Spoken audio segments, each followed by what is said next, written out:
Bonjour à tous, ravi de vous retrouver dans Smart Job, votre rendez-vous emploi RH management, débat, analyse, expertise et vos rubriques habituelles évidemment. Bien dans son job, on s'intéresse aujourd'hui au care, on va traduire ce mot évidemment, le care en entreprise, l'émotion, l'émotivité, la santé mentale. On en parle avec Muriel Toiti, Partners Research, Éducation et Innovation chez OnePoint. Le cercle RH, la parentalité chez les cadres. Bah oui, c'est un sujet qui est un peu compliqué, être papa, être maman. Comment gérer sa carrière, comment réussir sa carrière en équilibrant vie pro et vie perso. On en parlera avec Marion Desremeaux, chef de projet études à l'APEC, et Lucille Vatrin, experte conciliation de vie, parentalité, entreprise, égalité, femmes-hommes. Elles seront nos invitées. Et on terminera avec Fenêtre sur l'emploi, le salon SME, créateur de TPE, de PME. On en parlera avec Alain Bossetti. Il est fondateur de ce salon. Il est notre invité à la fin de notre émission. Voilà le programme. Tout de suite, c'est bien dans son job.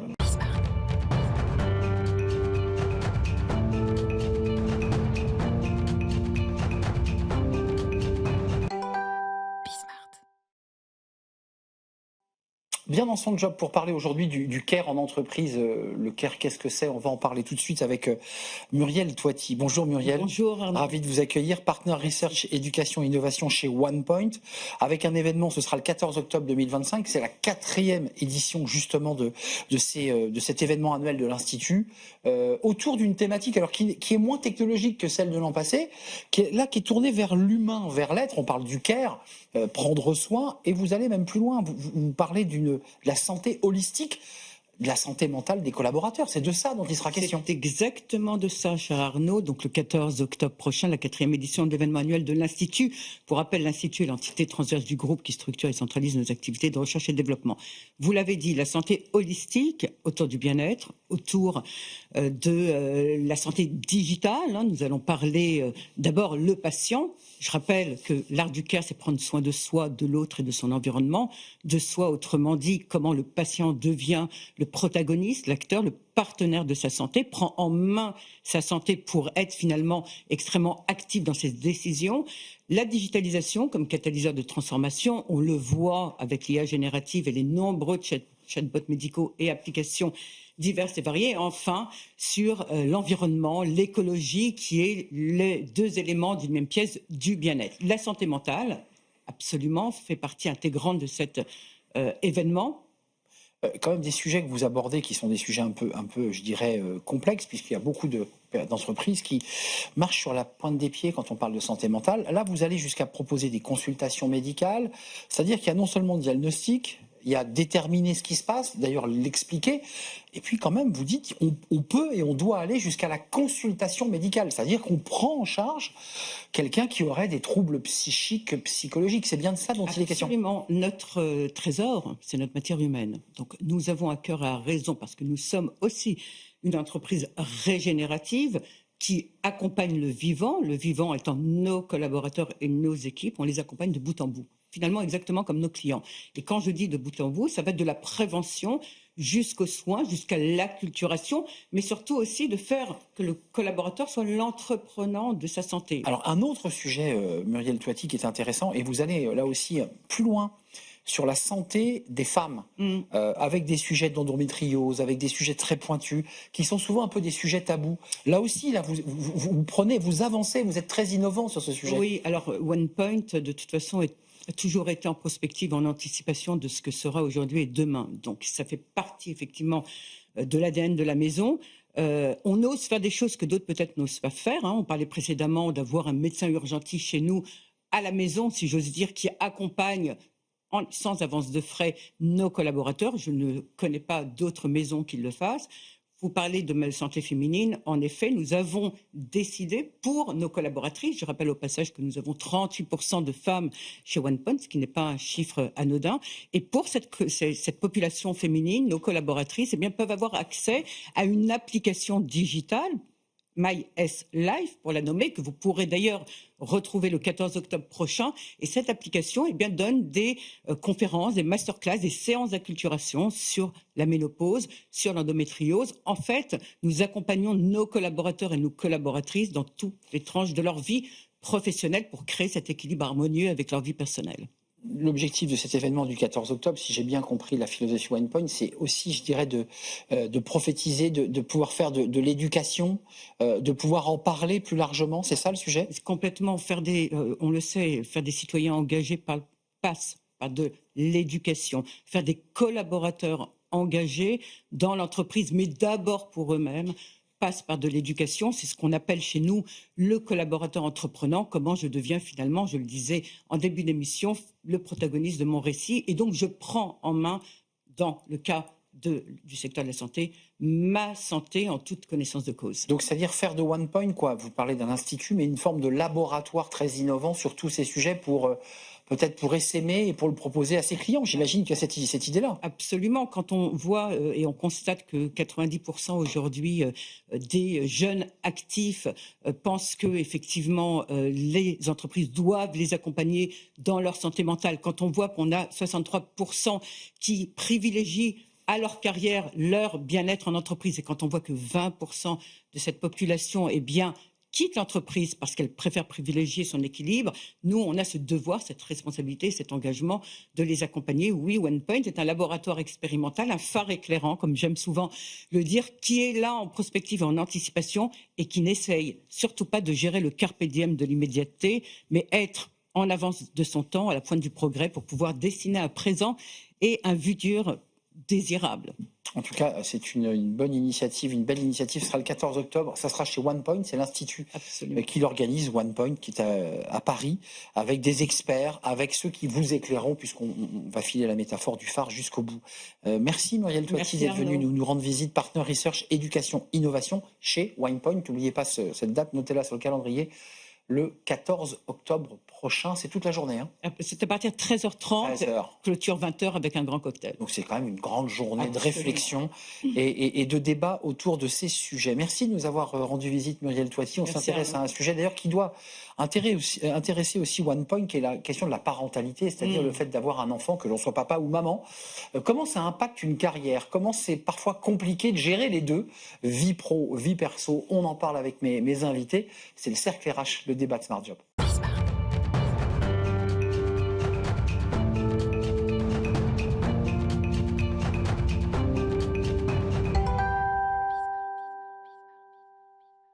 Le Cercle RH, le débat de Smart Job pour parler de la parentalité. Alors vous êtes des millions à être concernés. Papa, maman, jeune maman, comment je fais pour concilier ma carrière avec ma vie personnelle, la crèche, l'organisation de vie? Tout ça est très complexe. On va en parler avec mes invités. Marion Desrumeaux, ravi de vous accueillir. Vous êtes chef de projet études observatoire de l'emploi cadre à l'APEC, avec une étude qui est très intéressante parce que malgré tous les travaux, les lois et l'engagement des entreprises, on voit que les parents ont toujours des difficultés à concilier vie pro, vie perso.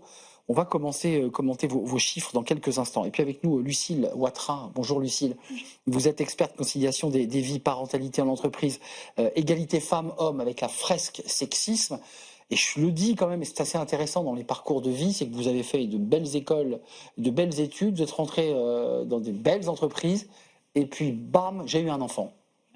Et à ce moment-là, ça bascule. Pourquoi? Envie de donner un peu plus de sens à ce que je faisais tous les jours et de me réveiller le matin avec foncièrement l'envie de me dire je dépose mes enfants à la crèche ou chez une assistante maternelle, mais pour faire quelque chose qui a du sens pour moi. Je ne dis pas que mon métier d'avant n'en avait pas, mais en tout cas, qui a du sens pour moi. Avec, et on va revenir sur des chiffres, parce qu'il y a de la macro, mais aussi de la réalité, c'est-à-dire déposer son fils, sa fille chez quelqu'un, partir en courant au travail, parce qu'évidemment on a peur de manquer le métro et le train, qui génère évidemment une surcharge mentale, ou une charge mentale, comme on peut l'appeler? On peut dire une surcharge. Une surcharge, je pense que le mot est approprié. Oui, c'était le bon mot. Ça vient faire écho quand même à l'étude que sort l'APEC, qui est intéressante. Marion Desrumeaux, 4 parents sur 10 déclarent éprouver de difficultés. Vrai pour les mères, mais vrai aussi pour les pères. Même si on voit que la charge, on y reviendra, est quand même plus, le sac à dos est plus rempli chez les mamans que chez les papas, on va se le dire. Mais on voit quand même qu'il y a une vraie difficulté. Alors en effet, on a interrogé plus de 2000 cadres, dont la moitié au moins ayant un enfant mineur au foyer. Et ce qu'on voit, c'est que la parentalité va avoir tendance à accroître les difficultés à concilier vie personnelle et vie professionnelle. Donc quand on pose la question, on a en effet 37% des parents qui nous répondent par l'affirmative et qui disent en effet concilier parentalité, travail de cadre, c'est pas évident et c'est 10 points de plus que les cadres non parents. Et c'est en effet le même chiffre à la fois chez les hommes et chez les femmes. Alors juste, on va essayer de trouver des solutions dans cette émission, parce que c'est intéressant de faire des photographies un peu sombres, mais ce qui est intéressant, c'est de voir ce qu'on peut transformer quand même dans la photo pour y rester. Ils vous disent que ça a des impacts très concrets sur leur vie professionnelle.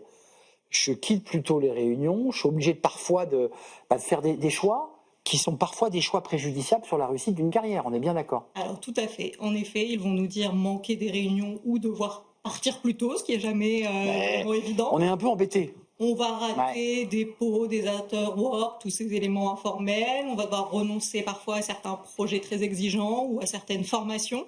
Et tout ça, in fine, ça peut peser sur les carrières. Et on a 3-4 parents sur 10 qui ont le sentiment, du fait de leur vie personnelle, d'avoir raté certaines opportunités, des promotions. Donc Lucille, pour faire un trait d'humour, globalement, si on veut réussir une carrière professionnelle pleine et entière, on ne fait pas d'enfants. Ça peut être un choix. Non mais je pense que c'est pas le bon. Alors soit on n'a pas envie d'avoir des enfants et c'est un choix totalement acceptable. Soit on essaye de faire bouger les entreprises. C'est un peu mon métier tous les jours, c'est de se dire en fait on peut concilier les choses.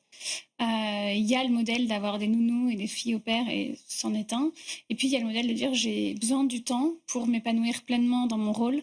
De voir mes enfants, de m'engager dans des associations, de faire du sport, de regarder des séries à la télé. Enfin, bref, de faire ce que je veux de mon temps, mais du coup, que l'entreprise puisse s'adapter à ses collaborateurs et collaboratrices et que ce soit pas l'inverse, en fait.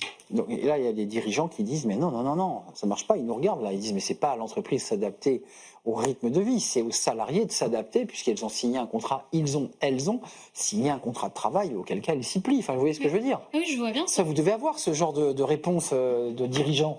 De dirigeants, oui, de RH qui ont compris qu'il fallait aller sur ces sujets-là de moins en moins. Et heureusement, on en parlait en préambule. Ils ont compris qu'en fait, si on investit sur ces sujets-là, si notre salarié va bien, elle est plus performante ou plus performant, moins absent, moins de stress. Et elle va être plus fidèle. Et quand on sait combien coûte le turnover et le recrutement à une entreprise, in fine, les économies sont vraiment non substantielles. Quand même, vous, l'APEC, vous avez cette photographie. Juste un point, il est essentiel. Il y a des petits tableaux. On voit quand même que les mamans portent plus sur leurs épaules un certain nombre de responsabilités. On l'évoquait. D'ailleurs, c'est vous qui évoquiez le matin, vous emmenez votre enfant. C'est plutôt les mamans qui font ça. C'est-à-dire, je dépose, je vais récupérer. Et ça génère évidemment un stress de dingue. Pendant que le papa probablement fait des choses essentielles, mais en tout cas pas ça. Est-ce qu'il y a aussi un travail sur le rééquilibrage des tâches entre le papa et la maman? Parce qu'on a beau dire qu'il faut que l'entreprise s'adapte. Est-ce qu'il ne faut pas que le couple aussi s'adapte? Alors, ce qu'on voit en tout cas côté cadre, c'est qu'on a plutôt, on va dire, des atouts pour gérer la conciliation. On a une forme de flexibilité dans l'organisation du travail. Oui. Cadre au forfait, donc on peut s'organiser. Cadre au forfait, on a une capacité à ajuster ses horaires en fonction de motifs personnels et les cadres, et notamment les cadres parents, nous disent qu'ils utilisent cette possibilité. On a le télétravail qui permet en effet de gérer parfois et d'essayer d'être sur les deux fronts. Mais ce qu'on constate, c'est qu'en théorie, les pères cadres et les mères cadres ont cette même flexibilité.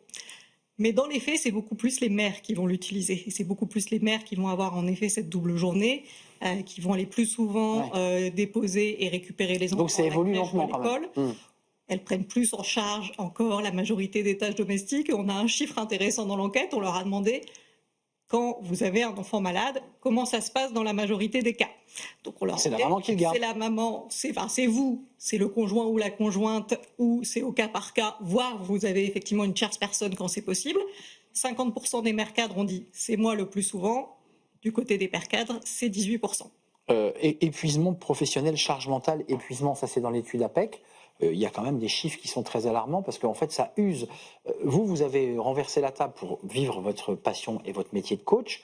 Les femmes que vous avez en face de vous et les hommes, parce que je pense que c'est ouvert aux femmes et aux hommes, vous les sentez épuisés, vous les sentez un peu au bout du rouleau? On a des chiffres là, récemment on en parlait en préambule, Make Mother Matter, ça fait une étude sur 10 000 mères en Europe.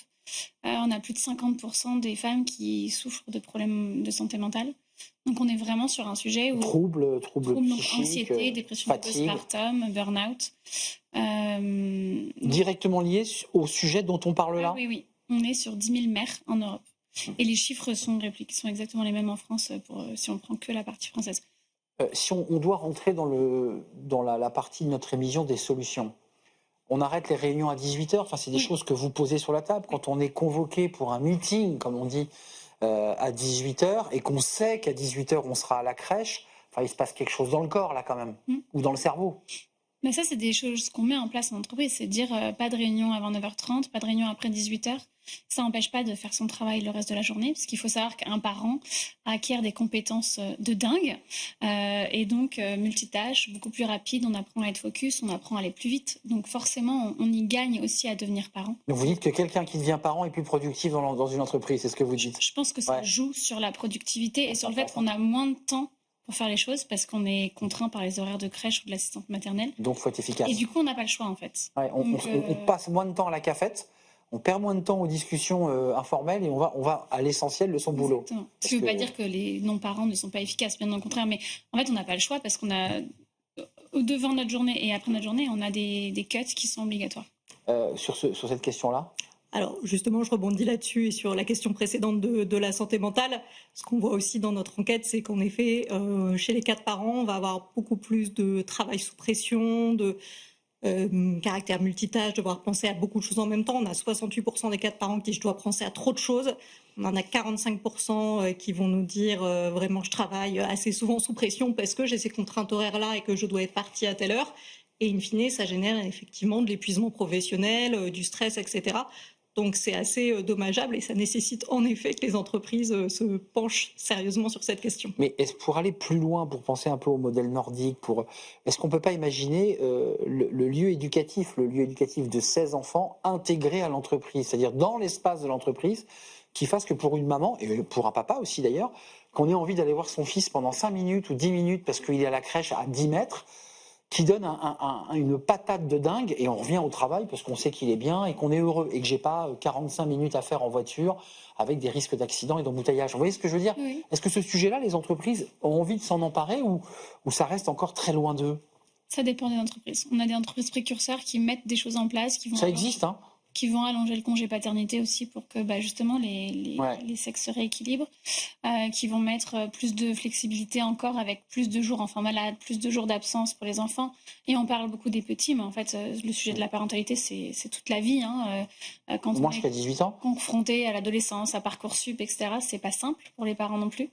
Donc, il y a plein de choses qui peuvent être mises en place et qui aident. J'ai fait un titre, je ne sais pas si Nicolas Juchat nous l'a mis, mais parent, c'est le métier le plus dur du monde. Vous êtes d'accord avec ça? Vous êtes parent, Et le moins bien payé, je pense. Et le moins bien rémunéré, vous êtes d'accord? Oui. Je suis mère également. Je dur. confirme, c'est assez difficile. C'est un métier difficile. Les entreprises, elles sont loin encore du compte, où vous dites ça dépend des entreprises, mais on a quand même le sentiment qu'on n'est pas encore très avancé sur tous ces sujets. C'est un sujet qui dit c'est de la vie privée, on s'en occupe pas, et après tout, les gens se débrouillent. Enfin, vous sauriez, mais... On en a parlé. On a parlé de ce sujet. Ben oui, parce qu'avant, les invités discutent. Vous êtes d'accord? On entend ça, cette espèce de truc. C'est bon, c'est la vie privée, c'est votre vie, vous gérez votre boulot. On l'entend moins. Alors cette remarque de c'est la vie privée, moins, je pense qu'on est d'accord tous qu'on a une seule vie en fait et qu'il n'y a pas la vie privée et la vie pro. Si votre enfant il est malade et que vous arrivez au boulot, votre enfant est malade, et ça reste sur votre dos en fait. Vous n'allez pas le déposer et si vous avez un dossier compliqué à gérer, vous le ramenez aussi souvent à la maison, surtout en tant que cadre, quand on peut ouvrir son laptop sur son canapé. Mais je pense que le principal problème, c'est qu'on a des populations RH, RSE, QVCT qui ont compris.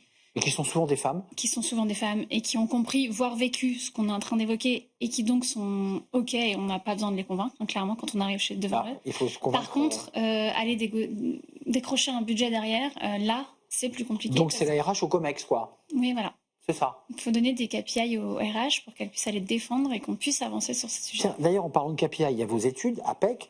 Est-ce qu'on est capable, parce que c'est important aussi pour le travail que fait Lucile, d'avoir des KPI, c'est-à-dire l'idée du ROI, en disant, mais si vous dépensez de l'argent sur ces sujets, vous en récupérez en quoi? En productivité, en motivation, en engagement? C'est ça le... Je pense que Lucile en a parlé. C'est vrai qu'on voit que les politiques en matière de parentalité, ça joue sur l'attractivité de l'entreprise, déjà, l'envie des parents de rejoindre une telle entreprise, et ça joue sur la rétention, c'est-à-dire la capacité à garder ses salariés et à ce qu'ils restent bien et engagés dans l'entreprise. C'est quoi le modèle idéal pour vous, vous qui accompagnez les entreprises? C'est quoi le juste et d'ailleurs, y a-t-il un équilibre idéal? Alors, je pense qu'il est propre à chaque entreprise. Et à chacun, d'ailleurs? Et à chacun, oui, évidemment, parce qu'on a des parents, des non-parents, et c'est aussi pour ça que je parle souvent de conciliation des vies, pour ne pas exclure les non-parents, parce que c'est pas parce qu'on est non-parent qu'on a envie de finir à 20h30 tous les soirs aussi. En fait, on a aussi le droit d'avoir une vie quand on n'est pas parent. Donc, parlons de conciliation des vies, je trouve, au sens large, parce que tout le monde a le droit à une vie. Je veux pas qu'on se quitte avant d'avoir dit un mot des femmes cadres, et pas que des femmes cadres d'ailleurs, mais en l'occurrence l'APEC, c'est les cadres, des familles monoparentales qui, elles, ont une double charge, parce qu'elles n'ont pas la possibilité d'avoir malgré tout le papa qui peut être en aide. Ça aussi, c'est des femmes que vous rencontrez Oui, clairement. et qui vous disent, là, ça devient totalement impossible. Il y a des choses qui sont facilement mises en place, type doubler les nombres d'enfants malades, enfin de jours d'enfants malades. Qui permet de la Parce libérer. qu'en fait, si on n'est que un à assurer l'enfant, On n'a qu'à... on n'a que 5 jours versus 10 pour un couple qui aurait deux parents qui travaillent. Donc il y a des choses simples qui peuvent être mises en place qui ne coûtent pas forcément des milliers d'euros aux entreprises et qui vont vraiment renforcer l'attractivité, la fidélisation, le bien-être, la performance et qui réduisent les absences parce qu'on a quand même un gros sujet d'absentéisme en France. Suite à la crise du Covid, ça n'a pas vraiment baissé comme on espérait. Donc il y a quand même un vrai sujet sur... Vous êtes d'accord avec ce que dit Lucille? Alors, ce qu'on voit Parce que l'étude, dans nos enquêtes ouais. sur les femmes cadres et les femmes cadres à la tête de familles monoparentales, c'est qu'en effet, c'est pas vraiment la vie professionnelle qui va pâtir, c'est plutôt la vie personnelle. Bah oui. On va avoir des femmes qui vont avoir une moins bonne hygiène de vie, moins dormir, moins prendre soin d'elles. Elles ne veulent pas le perdre, le travail, c'est important. Non, elles vont vraiment essayer d'être à bloc sur les deux fronts. Et ça va les conduire parfois, même on l'a mesuré dans notre enquête, à repousser, voire renoncer à des rendez-vous médicaux pour elles-mêmes. Donc ça peut avoir des conséquences en effet assez graves. Les fameux 10 000 femmes atteintes d'un burn-out dans C'est cette ça. étude européenne, elles peuvent faire partie de celle-là. Merci mesdames de nous avoir éclairés sur ce sujet qui concerne les mamans, mais aussi, puisque pas les papas, dans le cadre d'un engagement et d'un juste équilibre entre la vie pro et la vie perso. Merci Lucille Watrin, experte conciliation des vies, parents et parentalité en entreprise, égalité femmes-hommes à travers une fresque, si j'ai bien compris. Et vous accompagnez les RH et vous peut-être leur donner les éléments de langage qui vont bien pour convaincre les comecs, c'est ça en fait, Oui, c'est ça, oui. c'est ça votre travail. Merci à vous Marion Desrumeaux, vous êtes chef de projet études conservatoire de l'emploi à l'APEC. Avec cette étude à découvrir sur votre site, justement sur ces enjeux de la parentalité chez les cadres, femmes et hommes. Merci à vous deux, mesdames. On tourne une page. Tout de suite, c'est Fenêtres sur l'emploi et on s'intéresse aux TPE, aux PME à travers un salon. Et c'est tout de suite.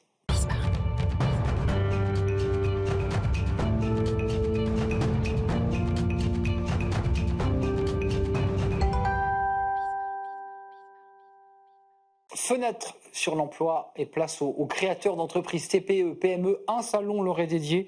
Ce sera le 13 et 14 octobre prochain au Palais des Congrès. Ce sera à Paris.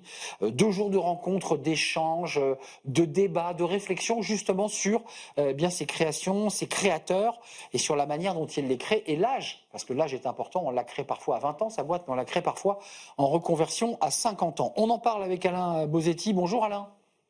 Bonjour Arnaud. C'est marrant parce qu'en faisant cette visio, j'ai l'impression de me replonger dans les séquences du Covid sur Bismarck. C'est un vrai plaisir en tout cas de vous avoir. J'espère qu'un jour on aura l'occasion de vous accueillir ici chez nous. Fondateur du salon SME 13 et 14, c'est quoi l'esprit de ce salon? C'est de regrouper, c'est de donner des conseils, c'est d'éviter de se casser la figure trop rapidement?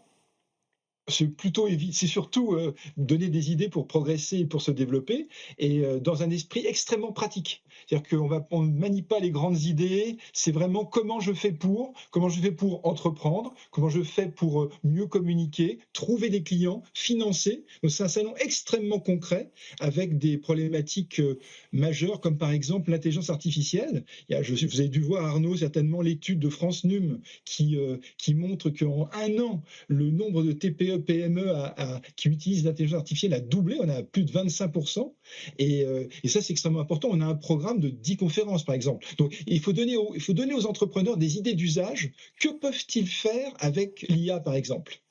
L'IA pour vous c'est un sujet très important. Vous dites comme beaucoup d'ailleurs que ceux qui n'utiliseraient pas l'IA, on parle des salariés mais on peut parler aussi des entrepreneurs, peuvent mettre en danger leur business et la pérennité de leur entreprise. Vous allez jusque-là? Ah oui, très, très clairement, oui, parce qu'en fait, un indépendant augmenté par l'IA peut avoir le don d'ubiquité, travaille beaucoup plus, produit beaucoup plus, à condition de rester maître de l'outil, hein. Vous connaissez la phrase de Rabelais, hein, science sans conscience n'est que ruine de l'âme. De l'âme. Moi, je suis un utilisateur d'outils d'IA générative, mon équipe également, mais il y a des limites. Mais oui, bien sûr, un entrepreneur, un indépendant qui ne passe pas à l'IA risque de passer au rouge et de se faire rattraper par la patrouille. On entend que votre salon le 13 et 14 octobre, c'est à la fois pour ceux qui veulent créer leur entreprise et qui n'ont pas encore franchi le pas. On crée son entreprise pour 1000 raisons, parce qu'on a l'esprit d'entreprise et aussi parce que je pense à ceux qui ont 50 ans, parce qu'en fait, on va créer son propre emploi aussi. Alors, en moyenne, on crée à 37 ans. L'âge moyen de création d'entreprise, c'est 37 ans. Et quand on crée sa boîte, c'est souvent un bouquet de raisons. C'est-à-dire que si on est à 37 ans, c'est qu'on était avant salarié. Et donc, il y a des forces qui nous poussent hors de l'entreprise. Donc, parfois, c'est un petit côté subi. Et puis, il y a les forces qui nous amènent à vouloir plus d'indépendance. Vous savez, je ne sais pas qui a dit ça, mais on dit que lorsqu'on fait quelque chose, il y a toujours deux raisons. Il y a la bonne raison et la vraie raison. Et donc, parfois, des entrepreneurs disent « je le fais parce que j'aspire à plus d'indépendance », mais ça peut être aussi parce qu'ils n'étaient pas bien dans leur boîte ou chassés dehors, si vous voulez, poussés dehors. Donc, il y a toujours un ensemble de forces où on se dit « tiens, à ce moment, maintenant, il est temps pour moi de prendre mon destin en main, totalement ou partiellement, parce qu'on peut aussi être salarié / entrepreneur, ce qu'on appelle les slasheurs, vous savez, je peux être, comme vos invités précédemment, chef de projet et à côté avoir une activité de vente de bijoux par correspondance. Donc, et ce qui est d'ailleurs une bonne transition entre je suis salarié à plein temps et demain je suis entrepreneur. Et voilà, donc en fait, il y a dans les motivations, et vous parlez des 50 et plus, Oui. un truc qui est marrant, on le sait pas souvent, mais il y a plus de quinquagénaires, de seniors qui créent leur boîte. Donc, on crée plus une boîte après 50 ans qu'à moins de 25. Il y a 20% des créations d'entreprises en 2024 étaient faites par des seniors. C'est la raison pour laquelle je vous posais la question. Pourquoi ? Parce qu'ils ont le sentiment qu'ils ont accumulé assez de compétences, assez de légitimité, qu'ils ont l'expérience, tout simplement. Tout à fait, ils ont un capital expérience, vous avez raison, un capital réseau. Et puis, parfois, les seniors ne sont pas les bienvenus dans l'entreprise.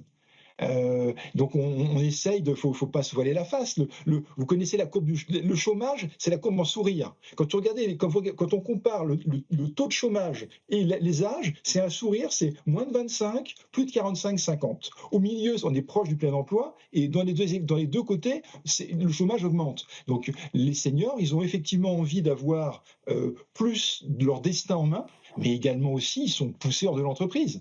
Et puis 50 ans, c'est un âge pivot. Parce qu'à 50 ans, en général, on n'a plus d'enfants à charge. On a payé les études, ils sont grands. À 50 ans, on a fini de rembourser son emprunt d'appartement ou de maison, et on est à des revenus qui sont plus élevés. Donc on a moins de charges financières sur les épaules. Et on n'est pas encore tout à fait un aidant, parce que les aidants familiaux, ils sont un peu plus âgés, ils ont autour de 60-65 ans. Et donc, on a une fenêtre de tir où on peut se permettre d'avoir peut-être des revenus moindres, si on l'accepte, et puis l'envie de s'épanouir sur une activité où on sera le boss. Et le boss est libre, parce qu'il y a quand même la notion, quand même, chez beaucoup de créateurs d'entreprises, d'avoir pour la liberté. Oui, ça fait plus de 20 ans que je travaille sur le sujet des entrepreneurs. Il y a un élément récurrent dans toutes les études consacrées aux créateurs d'entreprise. Quand on leur demande quelle est votre motivation principale, c'est la recherche d'indépendance. Mais oui. Merci Alain Bosetti, 13-14 octobre, Palais des Congrès à Paris, avec plein de sujets à 360, de la création jusqu'au slasher, en passant par l'entrepreneuriat au féminin. Merci à vous, merci à vous tous. Si vous permettez, Arnaud, juste un point. Non, nous sommes très en retard, Alain. Allez-y. Non, je vais extrêmement rapidement, c'est de dire l'accès au salon est gratuit. Il suffit de ce pré-enregistrement sur www.salonsme.com. Parfait, merci beaucoup Alain et bon merci vent beaucoup, pour ce salon. Merci à vous, merci à Nicolas Juchat, merci à toute l'équipe. Je vous dis à très bientôt. D'ici là, portez-vous bien, puis restez fidèles. Évidemment, au programme de Bismart, je vous dis à bientôt. Bye bye.